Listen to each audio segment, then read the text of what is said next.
నమస్తే కళ్యాణ్ గారు. కళ్యాణ్ గారు, ముందు ఎపిసోడ్లో మనము స్వప్న అని ఒక అమ్మాయి గురించి మీతో మాట్లాడుతూ మధ్యలో మనకి వేరే కాలరు మనకి డైరెక్ట్గా స్టూడియోకి రావడంతో ఆ అమ్మాయిని మనం కొంచెం ఆపాము. స్వప్న కిరణ్ అండి, వైఫ్ అండ్ హస్బెండ్. పెళ్ళైన 5 సంవత్సరాల తర్వాత తనకు తెలియని చాలా సంఘటనలు తన చుట్టూ జరిగిపోతూ ఉన్నాయి. కానీ ఈ అమ్మాయికి పాపం ఏం తెలియట్లా. ఏదో ఒక పెద్ద విషయం తెలిసి ఏం చేయాలో అర్థం కాక చివరికి మన దాకా వచ్చింది. డాక్టర్ గారి సలహా నాకు కావాలి అని చెప్పింది. ఒకసారి కాల్ చేస్తాను మరి. తప్పకుండా మేడం.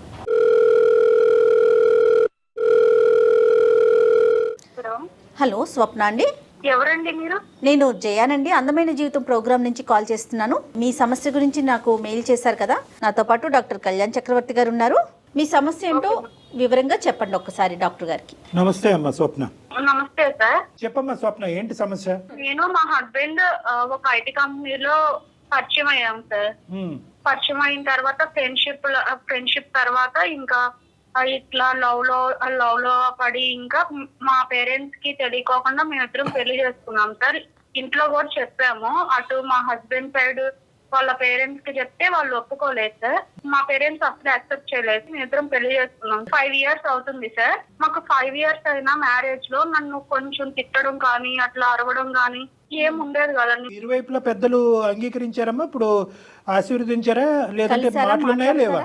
లేదండి, నా సైడ్ నుంచి అయితే నాకు ఇట్లా కొంచెం ప్రాబ్లం ఉంది సార్. మేమిద్దరం 5 years అయింది కదా. 5 years అయిన తర్వాత ప్రెగ్నెన్సీ కొంచెం ఇష్యూ అయ్యింది. నేను ఆ విషయం ఇంకా చాలా బాధతో మా మమ్మీకి ఫోన్ చేసి చెప్పానండి. అప్పటి వరకు మాట్లాడలేదండి. మాట్లాడకపోతే దీని గురించి నేను చాలా బాధతో ఇట్లా జరిగిందమ్మా, ఇట్లా జరుగుతుంది, ప్రెగ్నెన్సీ ప్రాబ్లం అవుతుంది, ఇట్లా మన పేరెంట్స్ లో మన అక్కకు గాని ఎవరికైనా అమ్మమ్మకి కానీ ఇట్లా అయ్యిందా అని అడిగితే, అవునమ్మా ఇట్లా జరిగింది, మీ అక్కకు కూడా ప్రెగ్నెన్సీ అవ్వలేదు కదా. ఇట్లా 5 years తర్వాత ఒకసారి ప్రెగ్నెన్సీ వచ్చింది, మళ్ళీ 6 years కి వచ్చింది, కానీ అది ఉండలేదు. అందుకే కదా ఇప్పుడు మీ అక్కకు కూడా పిల్లలు లేరు అని చెప్పింది. ఇంకా ఓకే, మా పేరెంట్స్ నుంచే ఇది అంటే వారసత్వంగా ఉంది అని నాకు అప్పుడు ఆలోచన వచ్చింది. డాక్టర్ ని కన్సల్ట్ అయితే సార్ చెక్ చేద్దామని చెక్ చేశారు. ప్రెగ్నెన్సీ అంతా చెక్ చేసిన తర్వాత టాబ్లెట్స్ వాడండి. టాబ్లెట్స్ వాడిన తర్వాత మేము 100% ష్యూరిటీ ఇవ్వలేము, 50-50 ఛాన్సెస్ అమ్మా. అంటే బేబీ గ్రోత్ సరిగ్గా ఉండకపోవడం, మెంటల్ స్టెబిలిటీ కొంచెం తగ్గడం అని చెప్పారండి డాక్టర్. ఇప్పుడు ఫెర్టినైన్ లాంటి IVF సెంటర్లు పెద్ద పెద్ద సంస్థలు చాలా ఉన్నాయి కదా తల్లి. ఇట్లా అయిన తర్వాత నేను వెళ్ళి మా హస్బెండ్ కి ఇట్లా అని మొత్తం చెప్పాను.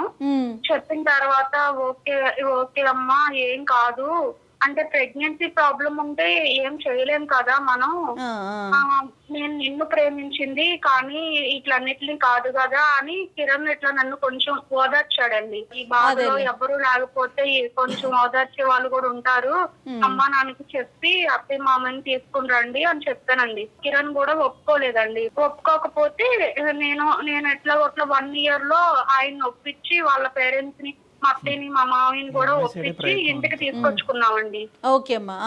సో వాళ్ళు వచ్చి ఎంతకాలం అయిందమ్మా? మేము తీసుకొచ్చుకుని 1 year అవుతుందండి. ఒకసారి నేను బెడ్రూమ్ లో ఉండగా వాళ్ళు బయట కూర్చుని కిరణ్ మా అత్తయ్య గారు మాట్లాడుకుంటున్నారండి.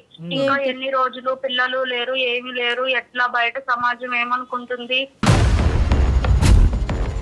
పిల్లలు ఉంటే ఎట్లా ఉంటది, పిల్లలు లేకపోతే ఏమనుకుంటారు, అమ్మాయి పిల్లలను కనలేదని సమాజం ఏదో బ్యాడ్ గా అనుకుంటారు అని కిరణ్ మాట్లాడుతున్నాడా? ఎక్కువ ఆవిడ మాట్లాడుతుంటే కిరణ్ వింటున్నాడా? మా హస్బెండ్ మాట్లాడట్లేదండి. మా అత్తయ్య గారు కిరణ్ కి చెప్తుంది. అదే కిరణ్ కి కొద్దిగా నైస్ గా ఇంజెక్ట్ చేస్తుంది.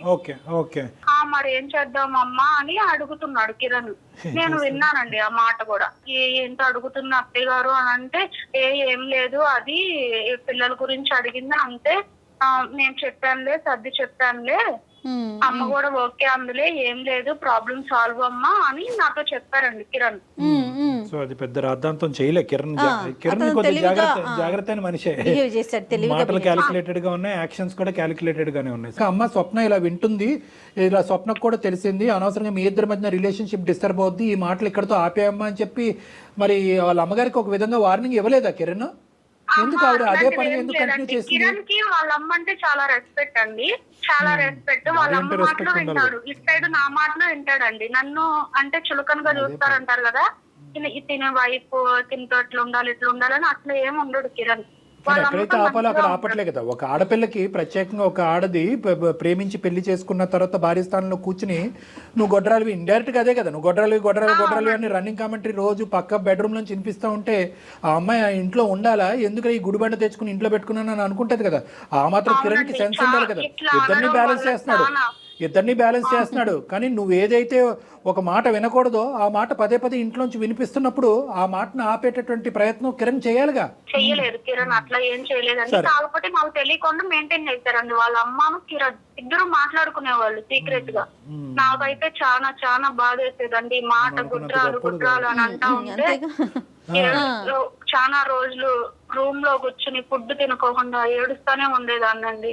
నా బాధ ఎవరికి చెప్పుకోలేకపోయేదాన్ని. ఈవిడైతే మాత్రం డైరెక్ట్ గా నీకేం అటాక్ ఇవ్వలేదు మీ అత్తగారు? లేదండి, నీకేం ఏమడమా ఎప్పుడమ్మా అని అనలేదు. ఓన్లీ కిరణ్ ద్వారా ఎంట్రీ ఇస్తుంది ఈవిడ.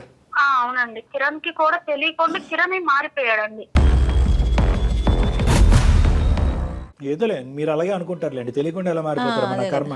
కిరణ్ వాళ్ళ అమ్మ ఇట్లా వేరే దగ్గర ఒక సంబంధం ఉంది, నువ్వు వేరే పెళ్లి చేసుకో, పిల్లలు ఉంటారు, మనకు వారసత్వం కూడా పెరుగుతుంది, గుడ్రాల అమ్మాయిని ఇంట్లో పెట్టుకుని ఏం చేస్తావు, ఈ అమ్మాయిని నిడిపించుకుంది దానివి. ఇట్లా పెళ్లి చూపులకి వెళ్ళారండి. మా అత్తయ్య గారు ఒక సంబంధం చూశారు.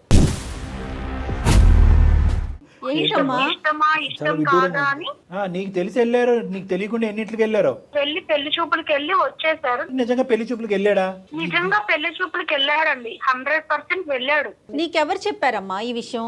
తను ఇట్లా పెళ్లి చూపులకి వెళ్ళాడన్న విషయం నువ్వు అట్లా అనుకుంటున్నావా, లేకపోతే నీకు చెప్పిన వాళ్ళు? లేదండి, పెళ్లి చూపులకి వీళ్ళు పెళ్లి చూపులకి వెళ్ళారు కదా, మా అత్తయ్యను మా హస్బెండ్. అక్కడ వెళ్ళినప్పుడు మీ హస్బెండ్ ఏంటి ఇట్లా పెళ్లి చూపుల్లో కూర్చుని ఇట్లా మాట్లాడుకుంటున్నారు, కట్న కానుకలు అన్ని మాట్లాడుకుంటున్నారు, ఇట్లా మీ హస్బెండ్ కే పెళ్లి, నీకు తెలియట్లేదు పిచ్చిదానా నువ్వు అడగవే అని మా రిలేటివ్స్ వాళ్ళు వచ్చి చెప్పారండి నాకు. వాళ్ళు ఉన్నారు ఆ పెళ్లి చూపుల్లో? ఉన్నారు. అంటే ఒకరు చెప్పారా, ఒకరిద్దరు చెప్పారమ్మా నీకు? ఇద్దరు చెప్పారండి. నేను ఫస్ట్ లో ఒకరు చెప్తేనేమో నేను నమ్మలేదు. మా హస్బెండ్ నాతో అట్లా ఉండి ఇంకా ఇంకొకరిని పెళ్లి చేసుకోవడానికి రెడీ అవ్వడు, నాకు తెలుసు ఆయన గురించి, ఆయన ప్రేమ నాకు తెలుసు అనుకున్నాను. కానీ మా అత్తయ్య గారిని చూడగానే ఇంకా వెళ్ళి వచ్చిన తర్వాత కిరణ్ కూడా అడిగాను, ఏంటి పెళ్లి చూపులకి వెళ్ళారా అంటే వెళ్ళాను అని అన్నాడు. తడబడ్డాడు కొంచెం. నేను పెళ్లి చూపులకి వెళ్ళానే, కానీ నాకు కాదు మా ఫ్రెండ్స్ కి ఇట్లా చూడడానికి వెళ్దాం రా అంటే వెళ్ళాను నేను అని చాలా కూల్ గా సైలెంట్ గా ఆ చాప్టర్ ని అట్లా క్లోజ్ చేసేసాడండి తను. ఇంకా కిరణ్ ఇట్లా చేయడం మంచిది కాదు అది ఇది అంటే కిరణ్ ఇంకా మాట దాటేసేసాడు. అంటే కాదమ్మా, నిజంగా కిరణ్ అబద్ధం ఆడాలి, తప్పించుకోవాలి అనుకుంటే కనుక ఏ పెళ్లి చూపులు ఎక్కడ ఎవరిని చూసి ఎవరిని పొరపాటు పడుతున్నారో అనేది కూడా అనలేదు. మా ఫ్రెండ్ సంబంధించిన పెళ్లి చూపులకి వెళ్ళానని అంటున్నాడు. నువ్వు అనే దాన్ని బట్టి ఏంటంటే ఒకరు కాదు సార్, ఒకరిద్దరు చెప్పారు. దాంతో పాటు తడబాటు తర్వాత ఏంటంటే బ్యాక్గ్రౌండ్ లో మీ అత్తగారుని కిరణ్ మాట్లాడుకునే మాటలు బట్టి ఇవన్నీ జతపరుచుకుంటే నాకైతే ఖచ్చితంగా ఇతనికే పెళ్లి చూపులు అనే అనుమానం నాకైతే ఉందండి అని నువ్వు అంటున్నావు. అవునండి, కన్ఫర్మ్ గా ఉందండి. ఆయనకే పెళ్లి చూపులు, రెండో పెళ్లి చేయాలని. నువ్వు మాకెందుకు చేసావమ్మా? నీకేం కావాలి? మాకు ఈమెయిల్ పంపించడానికి నీ బాధ మాకు. మీరు చాలా నేను చాలా సార్ మీరు చాలా ప్రాబ్లమ్స్ సాల్వ్ చేశారు. నా ప్రాబ్లం కూడా కొంచెం టేక్ చేసుకుని సాల్వ్ చేస్తారని నేను మీ దాకా వచ్చాను సార్. ఏ విధంగా సాల్వ్ అంటే ఏంటి? ఏం చేయాలి? కిరణ్ కి పెళ్లి జరగకుండా చూడాలా? ఈ ప్రాబ్లం ని సాల్వ్ చేయాలి సార్. కిరణ్ ని కాపాడాలా, లేదంటే కిరణ్ ఇన్ఫ్లుయెన్స్ చేసే అత్తగారిని మళ్ళీ సాగరంపాలా, లేదా కిరణ్ అసలు నిజంగా ఇది చేస్తున్నాడా లేదా అనేటటువంటిది నిజంగా ఒప్పుకోవాలా? ఏంటి నీ వాట్ యు వాంట్? మా అత్తయ్య గారు వద్దు సార్. నాకు ఫస్ట్ ఏంటంటే అత్తయ్య గారు నేను ఎలా తీసుకొచ్చుకున్నానంటే సార్, నాకు మా అమ్మ నాన్న లాగా ఉంటారని నేను ఆ హోప్ తో తీసుకొచ్చుకున్నాను. మా అత్తయ్య నాకు ఇట్లా ప్రాబ్లమ్స్ పెడతా ఉంటే నేను ఎట్లా తట్టుకోగలుగుతాను సార్? అది ఓకే, అది పాయింట్ నెంబర్ 1. ఇంకా అమ్మా, నా హస్బెండ్ నాకు కావాలి సార్. ఎందుకంటే నా కిరణ్ ముందు వెనక ఎట్లున్నాడు 5 years లో మాది ఎట్లుందో అట్లానే నాకు కావాలి సార్. అట్లాంటి కిరణే కావాలి. మళ్ళీ పెళ్లి చేసుకునే కిరణ్ నీకు వద్దు. ఇట్లా రెండో పెళ్లి చేసుకోవడం, నన్ను అవాయిడ్ చేయడం ఇవన్నీ నాకు వద్దు సార్. నాకు దీని నుంచి నాకు మీరు న్యాయం చేస్తారని మీ దాకా వచ్చాను సార్. ఇక్కడ ఉన్న ప్రాబ్లం ఏంటో తెలుసా? అమ్మ నాన్న అనుకుని అత్తమామల్ని ఇంట్లో తెచ్చి పెట్టుకోవటం వరకే నీ పాత్ర. వెనక్కి ఎగ్జిట్ డోర్ ఉండదు దీనికి. ఎగ్జిట్ డోర్ అనేటటువంటి దాని యొక్క తాళం చెవి కిరణ్ చేతిలో ఉంటుంది. సో కాబట్టి ఏంటంటే అది కొద్ది కష్టసాధ్యం. ఇప్పుడు ఏంటంటే పెళ్లి చేసుకుంటే బాబు ఇది అది అని రకరకాలు చెప్పొచ్చు మనం, కానీ వచ్చినటువంటి తల్లిదండ్రులని ఇద్దరు తల్లి కొడుకులు ఇద్దరు బాగా అలవాటు పడ్డారు, చిట్టపట్ట మాట్లాడుకుంటున్నారు. ఇవన్నీ ఒక స్థాయికి వచ్చిన తర్వాత ఈరోజు ఏ కారణం చూపెట్టి ఆవిడని వెనక పంపిస్తాం? ఆవిడలో మార్పు రావాలి, అతను ఒప్పుకోవాలి కదా. అదే. సో అది చూద్దాంలేమ్మా. కిరణ్ అసలు ఏమంటాడు, ఈ మొత్తం అసలు ఈ పెళ్లి చూపులు అనే సంఘటన అసలు అంగీకరిస్తాడా, ఇంకో పెళ్లి అనేది అంగీకరిస్తాడా లేదో ఫస్ట్ అది చూడాలి మనం. నీ వరకు నీకు నమ్మకం ఉంది, కానీ కిరణ్ ఏం చెప్తాడో మనం చూద్దాం. ఇప్పుడు నిన్ను సహజంగా మనం ఏమంటాం అంటే నువ్వు ఫోన్ కలుపు అని అంటాం. నువ్వు ఫోన్ కలిపితే కనుక పాత పాటే మనకు వినిపిస్తుంది. నేనే పెళ్లి చూపు లేదు, మా ఫ్రెండ్ పెళ్లి, మా ఎదురింటి అంకుల్ పెళ్లి ఏదేదో అంటాడు. సో మనం ఏం చేద్దాం అంటే కనుక మేమే ఫోన్ కలుపుతాము, నువ్వు కట్ చేస్తే మేము ఫోన్ కలుపుతాము. మొన్న పెళ్లి చూపులు తీసుకొచ్చినటువంటి మ్యాట్రిమోనీ లాగా మేము మాట్లాడతాం. ఏమ్మా, ఇప్పుడు ఈ కాన్వర్సేషన్ అంతా కూడా నువ్వు రికార్డ్ బటన్ ఆన్ చేసుకో, నీ ఫోన్లో నువ్వు రికార్డ్ చేసుకో, అది నువ్వు నీ దగ్గర పెట్టుకో. హలో కిరణ్ గారు, నేనండి. మొన్న పెళ్లి చూపులు అయినాయి కదా. నమస్తే సార్, చెప్పండి సార్. నమస్తే నమస్తే. ఇప్పుడు అంతా సాఫీగా అయ్యింది, చాలా హ్యాపీ. మీకు కూడా అమ్మాయి బాగా నచ్చినట్టుంది. నచ్చింది సార్, అమ్మాయి నచ్చింది. ఆ అమ్మాయికి కూడా మీరు బాగా నచ్చారంట. ఎందుకంటే ఆ అమ్మాయికి దగ్గర ఒక 12 సంబంధాల వరకు చూశారు. మీరేమన్నా చూసారా ఇంతకు ముందు సంబంధాలు? మీకు లేదు సార్, నాకు ఇదే ఫస్ట్ టైం అండి. ఇదే ఫస్ట్ టైమా? ఓ, మీకు ఫస్ట్ టైమే లవ్ ఎట్ ఫస్ట్ సైట్. అమ్మాయి బాగుందా? బాగుంది సార్. వాళ్ళ తల్లిదండ్రులు పేరెంట్స్ అందరు నచ్చారా మీకు? అంతా బాగుంది సార్, కాకపోతే కొంచెం కట్నమే కొంచెం తక్కువ అంటున్నారు సార్, దానివల్లే కొంచెం ఆలోచించాల్సి వస్తుంది. ఎంత ఆశిస్తున్నారు మీరు? నాకు ఒక 30 lakhs వరకు అయితే పర్వాలేదు సార్. మీ పేరెంట్స్ ఏమంటారు, మీ అమ్మగారు వాళ్ళు? మా అమ్మగారు అయినా సార్ అదే సార్, కట్నం గురించే సార్ ఆగే. లేదంటే మీకు మొన్నే ఫోన్ చేశారు మా వాళ్ళు. మరి ఇప్పుడు ఏంటి నెక్స్ట్ ఏంటి, ఎటువైపు వెళ్దాం అంటే ఇంకా ముహూర్తాలు పెట్టుకుందామా, లేదంటే కట్నం అనే అంశం తేలేంత వరకు మీరు ఇలాగే ఉంటారా? లేదు సార్, అది ఏదో తేల్చండి, లేదంటే నేను వేరే సంబంధం ఏదైనా చూసుకుంటారా? సరే, మా ద్వారా వెళ్తారా, మా మ్యాట్రిమోనీ ద్వారా, లేదంటే వేరే వాళ్ళ ద్వారా వెళ్తారా? మీరు చూసినా పర్వాలేదు సార్, బయట ఏదైనా మంచిది వస్తే బయట చూసుకుంటాం. మాకేంటంటే ఒక 2 ఇన్పుట్స్ వచ్చినాయి. ఏంటంటే మీకు ఆల్రెడీ పెళ్ళి అయ్యింది, ఒకసారి చెక్ చేసుకోండి, అన్నీ క్లారిఫై చేసుకున్నారా లేదా, ఆడపిల్లకి సంబంధించిన జీవితం, ఇలాంటి మోసాలు చాలా జరుగుతున్నాయి అన్నారు. ఎవరు చెప్పారు సార్ నాకు పెళ్ళి అయిందని? ఎవరో ఒకడు ఉంటారులేండి, ఒకరిద్దరు అలా మాట్లాడారు. మేమేం పెద్ద నమ్మలేదులేండి. మీకు అతని పెళ్ళి అవటం ఏంటి, అతను. సో పెళ్ళి అవ్వలేదు, లవ్ మ్యారేజ్ అయ్యిందా మీకు? మ్యారేజ్ అవ్వలేదు సార్ నాకు. ఏమో మాకుండే అనుమానం ఏంటంటే మీకు లవ్ మ్యారేజ్ అయ్యింది, కొంతకాలం మీరు ప్రేమించుకున్నారు, గాఢంగా ప్రేమించుకున్న తర్వాత పెద్దలు అంగీకరించకపోయేటప్పటికీ మీరిద్దరు వెళ్ళిపోయి మీరు స్వప్న అనేటటువంటి మీ భార్య, మీరు లవ్ మ్యారేజ్ చేసుకున్నటువంటి మీ భార్య, మీ ఇద్దరు కలిపి పెద్దల అంగీకారం లేకపోయినా కూడా వెళ్ళి పెళ్లి చేసుకున్నారు. ఇప్పటి వరకు కూడా మీ పెద్దల అంగీకారం లేదు. కానీ ఈ మధ్యకాలంలో మీ అత్తగారు వచ్చి మీతో పాటు ఉండటం అనేది జరిగిన తర్వాత మీ లోపల మీకు పిల్లలు లేరు కాబట్టి మీకు ఒక కొత్త ఆలోచన వచ్చింది. గొడ్రాలైనటువంటి భార్యని ఇంట్లోంచి ఏదో విధంగా మెడపట్టుకుని గెంటేయటం వీలు కాదు కాబట్టి ఒక కొత్త సెటప్ తీసుకొచ్చి ఇంట్లో పెట్టాలనేటటువంటి ఒక కథ మీరు మీ అమ్మగారు కలిసి పన్నాగం పన్నారు అనేటటువంటిది మా వరకు వచ్చినటువంటి ఇన్ఫర్మేషన్ అండి. కిరణ్ గారు, నా పేరు డాక్టర్ కళ్యాణ్ చక్రవర్తి. నేను సుమన్ టీవీ అందమైన జీవితం నుంచి మాట్లాడుతున్నాను. నాతో పాటు జయ గారు ఉన్నారు. మీరు అడ్డంగా బుక్ అయ్యారు. పెళ్లి కాలేదా? ఎందుకు కిరణ్ ఇట్లా మాట్లాడుతున్నావు? అలా కాదు కిరణ్ గారు, ఒకటి మీరు ప్రస్తావన, వాడెవడో ఏటీఎం దొంగతనం చేశాడంట. ఏటీఎం ఎందుకురా దొంగతనం చేసావు అని మేము అడిగితే కనుక ఇక్కడ సీసీటీవీ కెమెరా ఎవడు పెట్టమన్నాడు సార్ అని అన్నాడంట. సీసీటీవీ పెట్టినోడు తప్ప, ఏటీఎం దొంగతనం చేసినోడు తప్ప? ఏంటి మీరు మాట్లాడేది? ఏం మాట్లాడుతున్నారు మీరు? ఏమనుకుంటున్నారు కిరణ్ గారు? ఇప్పుడు వరకు మీ ఆవిడ ఏమొచ్చి దేవుడు అది ఇది అని పూజించింది. లేనిపోయిన ఆలోచనలు మా అమ్మ మా ఆయన నెత్తిలో పెడుతుందండి, అప్పటి వరకు లేనటువంటి ఆలోచన ఇప్పుడు కొత్తగా వచ్చిందండి అని అంటున్నది. కానీ ఇదంతా కూడా మీకు చాలా ఇష్టపూర్వకంగా ముందుకెళ్తూ దానికి ప్లస్ మీరు కట్నం కూడా తీసుకోవాలి, ఇక్కడ కట్నం సరిపోవట్లేదు కాబట్టి వేరే పెళ్లి చూపులకు వెళ్ళాలి అనేటటువంటి ఆలోచన వరకు ఉన్నదంటే కనుక మీ అమ్మగారి పాత్ర ఎంత, మీ పాత్ర ఎంత కిరణ్ గారు ఇందులో? ఇంకా గారు అని చెప్పి చాలా మర్యాదగా సంబోధిస్తున్నాను మీలాంటి వాళ్ళని. కిరణ్, ఏంటి కిరణ్ నీకు పెళ్లి కాలేదు అని నువ్వు అంత మంచిగా చెప్తున్నావు. నేను ఎవరిని నీ లైఫ్ లో, స్వప్న అనే దాన్ని నేను ఎవరిని అసలు నీ లైఫ్ లో? స్వప్న, నువ్వు అలాంటి నేనేం చెప్తాను స్వప్న? ఇంకేం చెప్పాలి? అసలు మీ ప్రాబ్లం ఏంటి కిరణ్? మీ ప్రాబ్లం ఏంటి? ఇంత పెద్ద మీరేం నాటకం ఆడలేదు అన్నది మాకు అనిపిస్తుంది. 5 సంవత్సరాల పాటు మీ జీవితం చాలా సాఫీగా ఉంది. తల్లిదండ్రులుగా చూసుకోవాలని చెప్పి అత్తమామని ఇంట్లో పెట్టుకున్న తర్వాత మీరు ఎందుకు ఇలా మారిపోయారు? కేవలం పిల్లలు లేరు అనేటటువంటి ఉద్దేశంతో మీకు ఈ చండాలపు ఆలోచన వచ్చిందా, లేదంటే ముందు నుంచే మీరు నడిపిస్తున్నటువంటిది అంతా కూడా ఈ అమ్మాయి మీద ప్రేమ ఆప్యాయతలు చూపెట్టేదంతా కూడా నాటకమా? చూడండి సార్ సార్ నాకు తన మీద ప్రేమ లేకపోవడం కాదు సార్, తను నేను ప్రేమించే పెళ్లి చేసుకున్నాం. ఇప్పటికి మేము పెళ్లి చేసుకుని 5 సంవత్సరాలు అయింది.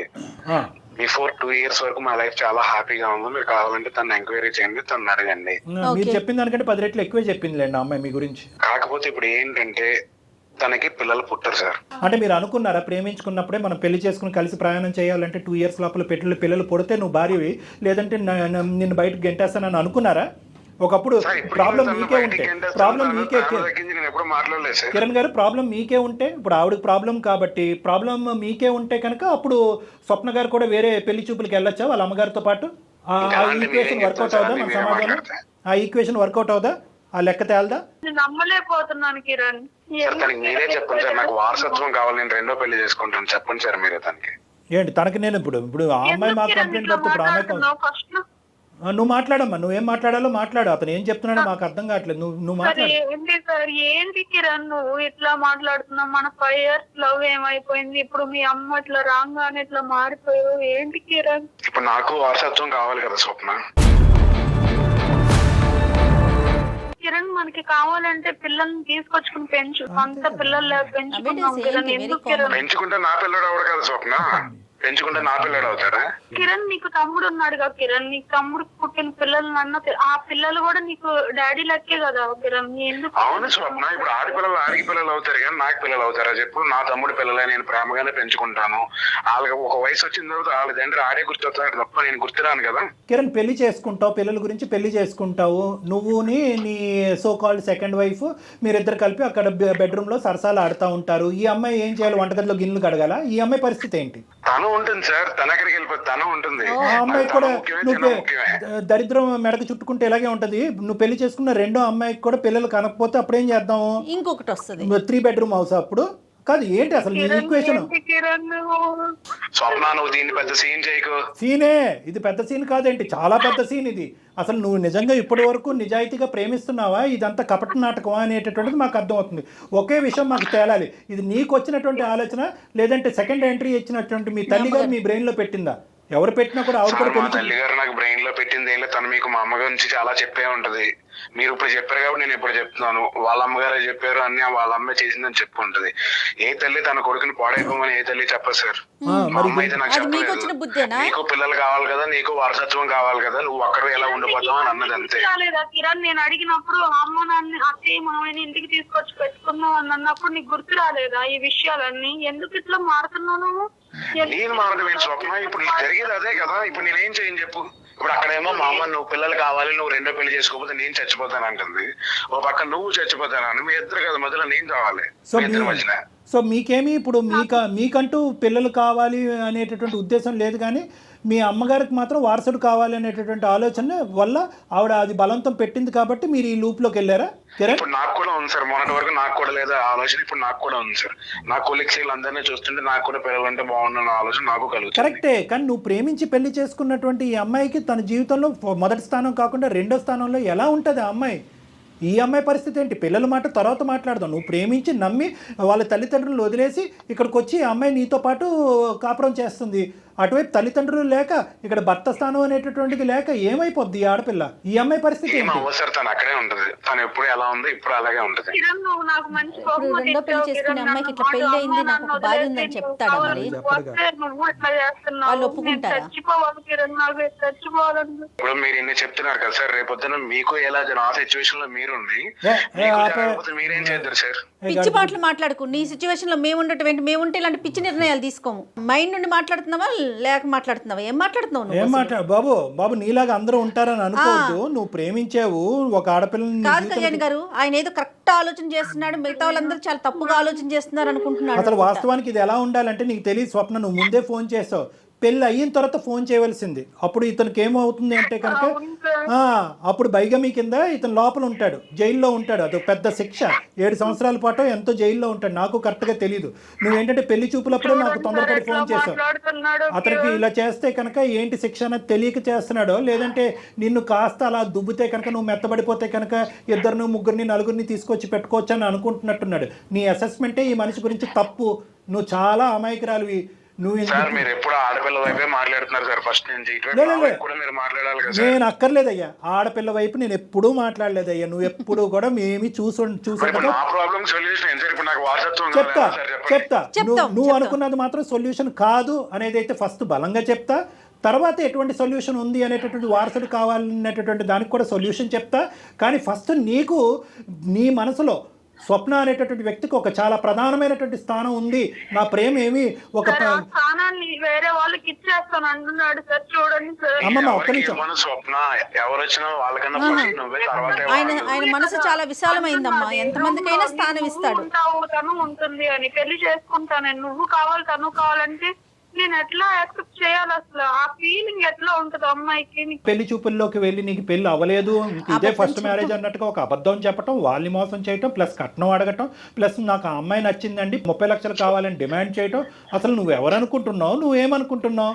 నీకు నిజంగా పిల్లల గురించే ఇది ఆలోచన అయితే కనుక 1,00,000 దారులు చెప్తాం మేము. అడాప్షన్ నచ్చకపోయినా కూడా 1,00,000 సైంటిఫిక్ దారులు చెప్పడానికి మేము రెడీగానే ఉన్నాం. మీరైతే డెసిషన్ తీసుకున్నా సార్. ఒకసారి తను కూడా అడగండి. ఫెర్టిలిటీ సెంటర్స్ అన్ని తిరిగాం సార్. ఎందులోనే అవకే దారి తీసుకుంది. ఎవరిని కలవాలి, ఎక్కడికి వెళ్ళాలి కావాలంటే సలహా మేమిస్తాం. ఎవరితో మాట్లాడాలో నేను అపాయింట్మెంట్ మాట్లాడి తీసుకొని మరీ మిమ్మల్ని పంపిస్తాం. సార్ నాకు ఒక డౌట్ సార్. నాకుంది అన్నాడు కదా ప్రాబ్లం, అదే ప్రాబ్లం తనుకుంది. సిచ్యువేషన్ లో ఏం చేసేవాడు? ఆ ప్రశ్న 100 రకాలుగా అడిగినా అతని దగ్గర సమాధానం ఉండదు. నువ్వు పెళ్లి చేసుకోబోయే దొంగ పెళ్లి చేసుకోబోయే ఇంకో అమ్మాయి ఉంది కదా, ఆ అమ్మాయికి పిల్లలు పుట్టపోతే తర్వాత ఇంకో అమ్మాయిని చేసుకుంటావా అనేటటువంటి దాని దగ్గర సమాధానం ఉండదు. నీది ఇంతకాలం పట్టి ప్రేమించినటువంటి ఈ భార్యకి ఇదే స్థానం ఉంటుంది. చేసుకుంటాడు సార్, ఇంకో పెళ్లి చేసేసుకుంటాడు సార్. తనకి వారసత్వం చేసుకున్నాను కదా, చేసుకున్నాను, ఇంకెందుకు వదిలే, నేను చేసుకుంటాను. ఇప్పుడు ఏంటి మీ ఇష్టమే, మీ ఇష్టమే, ఇష్టం వచ్చినట్టు చేసేసుకోవటమే. ఏం మాట్లాడుతున్నారు? కిరణ్, మీరు ఒక వేదికలో మాట్లాడుతున్నారు, గుర్తుంచుకోండి. మీ కాల్ రికార్డ్ అవుతోంది ఇక్కడ. మీరు ఆసమాషిగా మీ ఇద్దరు మాట్లాడుకోవట్లేదు. తప్పే మాట్లాడుతున్నావు. తప్పు మాట్లాడట్లేదు కాదు, నువ్వు మాట్లాడేదే తప్పు. కిరణ్, నీకు ఇక్కడ పరిణామాలు అర్థం కావట్లే. నీ వైఫ్ కూడా ఇలా మోసపూరితంగా నువ్వు ప్రేమించి పెళ్లి చేసుకుని ఈ విధంగా మోసం చేస్తున్నావు అని చెప్పి ఈ అమ్మాయి కూడా నీ మీద చీటింగ్ కేసు వేయడానికి అవకాశం ఉంది. ఇవన్నీ దాటుకుని వెళ్ళి ఆ అమ్మాయిని పెళ్లి చేసుకున్నావే అనుకో, ఇంకా దానికి అద్భుతమైనటువంటి శిక్ష నీకు పడుతుంది. నేను లాయర్ని కాదు, ఒక డాక్టర్ని, కానీ నాకు ఉండే ఆలోచన అనుభవంతో అద్భుతమైనటువంటి శిక్ష పడుతుంది. ఒక 5 స్టార్ చెరసాలలో నువ్వు ఉంటావు. అదైతే మాత్రం గ్యారంటీ. ఇదంతా ఊహించుకుని ఇంత ఘాటుగా వ్యవహరిస్తున్నావా, లేదంటే తెలివి తక్కువగా వ్యవహరిస్తున్నావా, లేదంటే ఎవరన్నా నీ మీద బలమైనటువంటి ఇన్ఫ్లుయెన్స్ చూపెట్టడం వల్ల ఇలా ప్రవర్తిస్తున్నావా, నాకైతే అర్థం కావట్లేదు. మరి అమ్మాయి మీద ప్రేమ ఏమైంది కిరణ్ నీకు? మాకు అర్థం కాని విషయం, నాకు దాని నుంచి అదే అర్థం కావట్లేదు. నీ ప్రేమిస్తే ఇట్లా ప్రేమించటమేనా? ప్రేమిస్తూనే ఉంటాం, పిల్లల గురించి ఎలా ఉంటుందో తెలుసా మేడం? చెప్పండి, ఎలా ఉంటుంది? పక్కన మా అమ్మ పొద్దున్న లేచిన దగ్గర నుంచి పిల్లలు పక్కింటి పిల్లలు ఎడుతారు, నీ పిల్లలు ఎప్పుడు ఎడుతారు. టార్చర్ నేను తట్టుకోలేకపోతున్నాను మేడం. అసలు ఇట్లాంటి టార్చర్ నేను ఫేస్ చేయడానికే నాకు చాలా ఇదిగా ఉంటుంది మేడం. అందుకే నేను 2వ పెళ్లి చేసుకుందాం అన్న డెసిషన్ వచ్చాను. కానీ కరెక్ట్ అయినా నువ్వు టార్చర్ పడుతున్నావని ఆ అమ్మాయిని టార్చర్ పెట్టొచ్చా? ఆలోచించావా? నీ బాధ మాకు అర్థమైంది. నీ బాధ అనేటటువంటి తాత్కాలికమైనటువంటి బాధ అంటే మీ అమ్మనైనా మందలించచ్చు, మీ అమ్మనైనా కౌన్సిల్ చేయొచ్చు, మీ అమ్మగారిని ఏ స్థానంలో ఉంటే కనుక మీ ఇద్దరు హ్యాపీగా సుఖంగా ఉన్నారో అక్కడ పంపించేయచ్చు మీ అమ్మగారిని. ఇవన్నీ చేయకుండా తన చెప్పడం వల్ల తీసుకొచ్చాను సార్ నేను. తన చెప్పడం వల్ల తీసుకొచ్చాను, లేదంటే అప్పటి వరకు మాకు ఎంతో. అవునవును, అది కూడా చెప్పింది. ఈవిడ ఏదో అనుకుంది, పిల్లలు లేరు కదా, పెద్దవాళ్ళే పిల్లలు అవుతారని చెప్పి తీసుకొచ్చుకుంది. ఈవిడ చేతులతో ఈవిడ చేతులు కాల్చుకుని అతి మంచితో ఆలోచించింది. కాదమ్మా కిరణ్, ఒక పంచే అమ్మని ఒకసారి తీసుకురా, డాక్టర్ గారితో మాట్లాడిద్దాము. ఆవిడ మనసులో కొంచెం మార్పు తీసుకో. సరే, నీ అమ్మగారు మరి ఏం చేద్దాం చెప్పు. ఇప్పుడు నీకైతే కనుక పెళ్లి చేసుకోవాలి కాదు నాన్న. ఒకటి నిజంగా పిల్లలు కావాలి అంటే కనుక ఇందాక మేము రిపోర్ట్స్ అన్ని చూసాము. నాకు ఉండేటటువంటి ఆలోచన, నేర్పరితనం, అవగాహనతో మీరు చేసినటువంటి ప్రయత్నం ప్రామిస్ గా చెప్తున్నాను 20%. ఇంకా 80% ద్వారాలు ఓపెన్ అయ్యి ఉంది. ఖచ్చితంగా మీ ఇద్దరికి ఒక చక్కటి బిడ్డ పుట్టడం అనేటటువంటిది గ్యారంటీ అన్నట్టుగానే నాకు అనిపిస్తుంది. ఆ దారులు ఏంటి అనేటటువంటిది నేను చెప్తాను. నెంబర్ ఆఫ్ డాక్టర్స్ తో నేను ఇంటర్వ్యూస్ చేస్తాను కిరణ్. మీరు నా ఇంటర్వ్యూస్ చూస్తూనే ఉంటారు చాలా కదా. సార్లు చూశాను. ఎస్ మీకు ఖచ్చితంగా మార్గం ఉంటుంది. మనకి సైన్స్ ఎంత అభివృద్ధి చెందింది, కాస్త కాంప్రమైజ్ అయితే చాలు, ఖచ్చితంగా మీకు మంచి సొల్యూషన్ దొరుకుతుంది. ఆ విషయం మాట్లాడదాం. ముందు మీ విషయం అది మాట్లాడండి. ఒకటి. రెండోది ఏంటంటే, రెండో అంశం ఏంటంటే కనుక నువ్వు ఇంత పెద్ద స్టెప్ తీసుకున్నావు అంటే 5 years ఆఫ్ లవ్, అంత 5 years ఆఫ్ మ్యారేజ్, దానికి ముందు ఇంకో 3 years ఆఫ్ లవ్, ఇవన్నీ కలుపుకుని ఒక 8 years ఆఫ్ ప్రయాణంలో ఒక పరాయి స్త్రీని మీ ఇంట్లోకి తీసుకొచ్చి పెళ్లి చేసుకుని అఫీషియల్గా, ఒక నిమిషం ఉండమ్మా, అఫీషియల్గా తీసుకొచ్చేటటువంటి ప్రయత్నం నువ్వు చేసే అంత లెవెల్కి వెళ్ళావు అంటే కనుక నీ బ్రెయిన్ ఎంత విషపూరితమైంది, ఎంత బ్రెయిన్ వాష్ జరిగింది అనేది మాకు అర్థమవుతుంది. నువ్వు చెప్పినటువంటి మాటలు మేము నమ్ముతున్నాం. ఎందుకంటే ఏ కొడుకు కూడా తల్లి గురించి మూర్ఖురాలు, ఆవిడ ఎంత చెప్పినా వినదు, మీ కౌన్సిలింగ్కి రాదు, ఆవిడ మాట ఆవిడే నెగ్గుతుంది అనే మాట మీరు అంటున్నారు. కాబట్టి ఖచ్చితంగా మీ అమ్మగారు మిమ్మల్ని ఇద్దరిని విడగొట్టేటటువంటి ప్రయత్నంలో ఉన్నారు అనేది మాకు అనిపిస్తుంది. ఈ రోజు ఏంటంటే ఈ అమ్మాయి అమాయకురాలుగా, అయ్యో అత్త ఎక్కడో ఉండటం ఏంటి, మన ఇంట్లో ఉంటే కనుక నాకు సుఖం మీకు సుఖం అనేటటువంటిది ఆలోచన ఈ అమ్మాయి తప్పు అయ్యింది. ఈ అమ్మాయి నాలుగు ఈ అమ్మాయి ఖర్చుకున్నట్టు అయ్యింది. కాబట్టి ఇక్కడ నేను అనుకునేది ఏంటంటే 2 ఆప్షన్స్. ఒకటి, పిల్లలు పుట్టేదానికి ఎటువంటి ద్వారాలు ఉన్నాయన్నది మేము చెప్తాం. రెండోది ఏంటంటే మీ అమ్మగారిని నా వరకు తీసుకురావడానికి ట్రై చేయండి. లేదండి ఆవిడ రాదు, లొంగదు, వినదు, చేయదు అంటే కనుక దయచేసి ఇది కఠినమైనటువంటి నిర్ణయమైనా కూడా ఇటువంటి తప్పుడు ఆలోచన మీ బ్రెయిన్లో పెట్టినందుకు ఆవిడ ఎక్కడి నుంచి అయితే వచ్చిందో అక్కడికి మీ అమ్మగారు వెళ్ళిపోవడం, కొన్ని రోజులు దూరంగా ఉంచండి, ఉండటమే మంచిది. ఎందుకంటే ఇటువంటి విష బీజం అనేది మీ జీవితంలో నాటితే కనుక ఈ రోజు కాకపోతే ఒక 3 years తర్వాత ఆవిడ నాటచ్చు. సరే సార్, ఇప్పుడు మా మమ్మీని ఒక 1 year 2 years పాటు కొంచెం దూరంగా పంపించడానికి ట్రై చేస్తాను సార్. ఓకే, కఠినంగా వివరించి ఖచ్చితమైన కండిషన్ పెట్టి కొంచెం మాకు ఏమన్నా పిల్లలు పుట్టడం అనేది జరిగితే తర్వాత తను హ్యాపీగా ఉంటుంది, మా అమ్మని టార్చర్ పెట్టడం మానేసి. అంతే. మా అత్తయ్య గారు వింటారు సార్ మా ఆయన చెప్పి తీసుకొచ్చింది నువ్వు నాకు. సరేలేండి, తనేదో మంచి తెలియదు కదా కిరణ్ నాకు. అది ఎందుకు కిరణ్ ఇట్లా మాట్లాడతావు? సరే అయిపోయింది కదా, అది వదిలేద్దాము. అప్పుడు నీ అదృష్టం చాలా బాగుంది కాబట్టి ఇది పెళ్లి వరకు వెళ్ళక ముందే అటువైపు ఇంకో ఆడపిల్ల, ఇటువైపు నువ్వు, 2 కుటుంబాలు మోసపోక ముందే మీ నక్షత్రాలు బాగున్నాయి కాబట్టి ఈరోజు మా వరకు ఫోన్ చేసి ఇది గడప దగ్గరే ఆపాం. గడప దాటి ఉంటే కనుక మనం ఏం చేసి ఉండేవాళ్ళం కాదేమో, అది ఇంకో స్థాయికి వెళ్ళిపోయేది. కాబట్టి నీ భర్త నీ చెంతనే ఉన్నాడు, నీ భర్త నీతో పాటు కలిసి ప్రయాణం చేయాలనుకుంటున్నారు, మీ ఇద్దరికి పిల్లలు కావాలనే కోరిక ఏ విధంగా అది సఫలమవుతుంది అనేది జయ మేడం మీకు ఖచ్చితంగా సూచనపరంగా చెప్తారు. ఆ విధంగా మీరు ముందుకెళ్ళండి. మోస్ట్ ఇంపార్టెంట్ ఏంటంటే ఇక్కడ మీ అత్తగారు కిరణ్ వాళ్ళ తల్లి గారు, ఆవిడ ఆలోచన శైలి మొండికేస్తే కనుక, వినకపోతే కనుక దయచేసి ఆవిడకి స్ట్రిక్ట్ కండిషన్స్ పెట్టి 1 or 2 years మీ ఇద్దరి మధ్యన ఏదో ఒక మంచి జరిగేంత వరకు, ఒక బిడ్డ పుట్టేంత వరకు ఆవిడని దూరం పెట్టండి. మీరైతే ఒకసారి అవకాశం ఉంటే ఒకసారి రండి స్టూడియోకి. ఓకే అండి, ఇద్దరు వైఫ్ అండ్ హస్బెండ్ ఇద్దరు రండి అమ్మా. ఎక్కడికి వెళ్ళాలి, అసలు ఇప్పటి వరకు మీరు చేసిన ప్రాసెస్ ఏంటి, నేను ఒక డాక్టర్తో మీకు అపాయింట్మెంట్ అరేంజ్ చేస్తాను, గైనిక్తో, దాన్ని బట్టి మాట్లాడదాం. Okay madam, thank you madam. All the best. Okay Kiran and okay Swapna, all the best, god bless you both of you. Bye అమ్మా. అంటే మనం అంత నాటకీయంగా వెళ్ళకపోతే కిరణ్ ఒప్పుకునేవాడు కాదు. మనం ఏంటంటే మనం వెళ్ళినటువంటి మార్గం ఒక రాంగ్ రూట్ అయినా కూడా తప్పట్లేదు కదా, జీవితాన్ని నిలబెట్టడం గురించి వెళ్ళినటువంటి రూట్. కానీ నేను అదే చెప్తున్నా పదే మనం సైన్స్ చాలా అభివృద్ధి చెందిందండి. ఇంకా మూర్ఖంగా ఆలోచించి ఎక్కడికో వెళ్ళిపోయి ఆవిడైనా పెద్ద ఆవిడైనా ఆలోచించాలి కదా, రోజులు ఎలా ఉన్నాయి. అంటే ఆవిడ ఆలోచన వాస్తవానికి మనకి ఎప్పటికీ తెలియదు. ఆవిడ ఆలోచన పిల్లల గురించా, లేదంటే వీళ్ళని విడగొట్టడమా, లేకపోతే డబ్బుల కోసమా అనేది అర్థం కాదు. కట్నం గురించా. రైట్ కళ్యాణ్ గారు, కిరణ్ దంపతులు ఇద్దరు వచ్చారంటే కనుక ఎక్కడికి వెళ్ళాలి ఏంటి నేను ఒక గైనిక్తో అరేంజ్ చేస్తాను. దాని తర్వాత ఏం చేయాలనేది కూడా మనం మాట్లాడదాం. తప్పకుండా. రైట్, నమస్తే. నమస్తే జగన్.